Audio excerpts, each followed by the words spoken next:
Hi, my name's Elise, and I'm going to tell you how to start a speech and debate program at your school.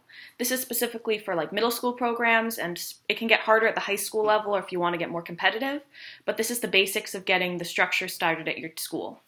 The most important step is to find a teacher who's willing to help you. Now, if you don't have a teacher who's willing to be in charge of the program, to let you use their classroom, to help you with research, come up with topics, and all of that, you're not really going to have a program to begin with. And if you can't find a teacher, this is especially true for the middle school level. If there's a local high school who has a speech and debate program, they'll often be willing to come in and help you out. My team's high school has come in and helped a lot of middle schools in our area to start these programs to learn the basics of speech and debate so that they can be more successful when they come to high school. So it's very likely that high schools in your area will be willing to help you out. But once you have the teacher or high school support, it's really important to advertise. It's no fun to do anything like speech and debate alone or without a big group of people, so you want to make sure that people on campus know about this. Now, the easiest way is to just put flyers up around your campus, but the most effective way is to get a flyer sent out through School Loop in something called an e-blast that the administration can make so that everyone from your school gets the information. And that's the best way to get it so a lot of people can know about it.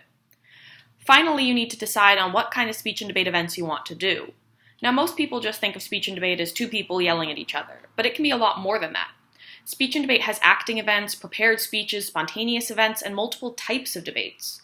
So you really want to research these kinds of things and figure out what you want to do.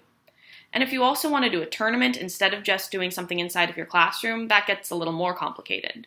You're going to have to find a school to rent out and talk to the administration weeks in advance to make sure that you can use it, get things like trophies ready, find volunteers who are willing to judge, have food to sell, decide if you'd rather sell food or just give it away, and all of these questions are something that you'll need to think about and answer for this kind of program to work. But if that's a little too much work for you, then you can always just set up competitions within your own classroom. Break off into pairs and debate each other, have everyone perform in front of the class, and all that kind of thing can work just as well to get these basic skills out there.